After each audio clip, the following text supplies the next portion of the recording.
Hello guys, welcome back to our channel Pariksha e classes. स्वागत है आप सभी का आपके अपने चैनल परीक्षा ई क्लासेस पर। गाइस, एक बहुत ही इंपॉर्टेंट वीडियो ये रहने वाली है उन सभी अभ्यर्थियों के लिए जो उत्तर प्रदेश में टीजीटी भर्ती परीक्षा की तैयारी कर रहे हैं। देखिए, उत्तर प्रदेश शिक्षा सेवा चयन आयोग का गठन हो चुका है और उसके बाद से वो पूर्ण रूप से जो कार्यरत है अपने सभी परीक्षाओं को कराने में। तो यहाँ पर बहुत ही इम्पोर्टेंट एक जो नियमावली है रिगार्डिंग उत्तर प्रदेश अधीनस्थ शिक्षा सेवा नियमावली 2026, जो कि आपकी प्रशिक्षित स्नातक श्रेणी यानी टीजीटी लेवल की जो नियमावली है वो यहाँ पर संशोधित रूप उसका प्रस्तुत किया गया है, संशोधित करके जारी की गई है।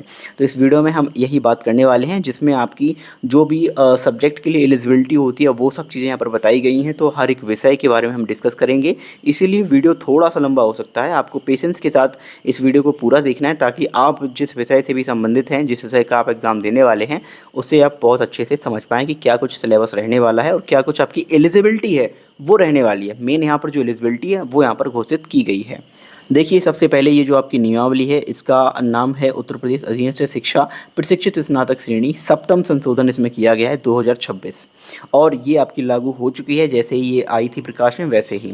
दूसरा देखिए, उत्तर प्रदेश अधीनस्थ शिक्षा सेवा नियमावली 1983, जिसे आगे उक्त नियमावली कहा गया है, यानी आप इस नियमावली के बारे में जान चुके होंगे।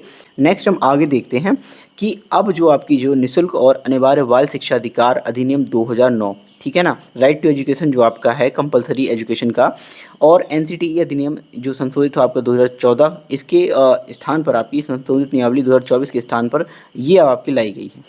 देखिए, इससे पहले जो आपकी संशोधित नियमावली 2024 थी, उसके बाद आपकी ये जो नियमावली है 2026 वो आई है।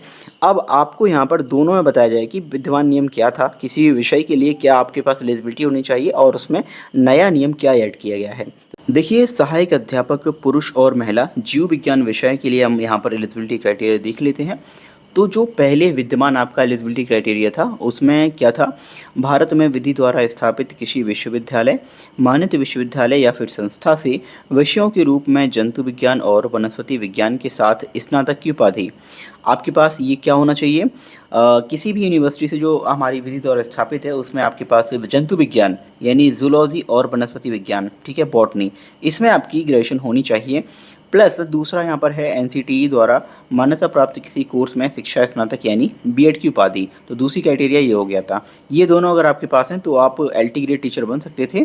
पहले ये जो एलिजिबिलिटी क्राइटेरिया थी वो है, परंतु अब जो चेंज हो गई है तो वो आपकी क्या है, भारत में विधि द्वारा स्थापित किसी विश्वविद्यालय, मान्यत विश्वविद्यालय, संस्था से विषयों के रूप में जंतु विज्ञान और वनस्पति विज्ञान के साथ 50% अंकों सहित स्नातक अथवा स्नातकोत्तर की उपाधि, यानी ग्रेजुएशन आपकी सेम रहेगी जूलॉजी प्लस बॉटनी से, ठीक है, लेकिन अभी इनमें आपको 50% अंक लाने होंगे ग्रेजुएशन में।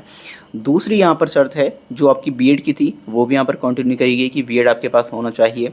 पहले क्या होता था कि 6 से लेकर 10 तक बच्चों को पढ़ाना पड़ता था एलटी ग्रेड में, लेकिन इस बार जो भी भर्ती आएंगी उनमें आपको हाई स्कूल यानी 9 और 10 के लिए ही यहाँ पर पढ़ाना होगा, यहाँ पर रखा जाएगा, ठीक है। तो यहाँ पर अब जो आपके पास स्ट्रेस होता था कि 6 से 10 तक पढ़ाना होगा, वैसा कुछ नहीं रहेगा, केवल 9th और 10th के लिए भर्ती की जाती है।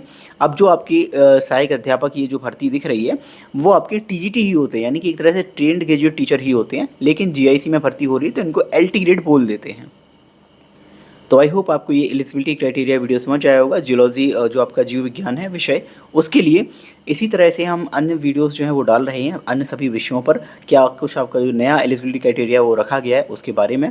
आई होप आपको ये एलिजिबिलिटी क्राइटेरिया वीडियो समझ आया होगा। Thank you for watching video. मिलते हैं अगली वीडियो में। जय हिंद।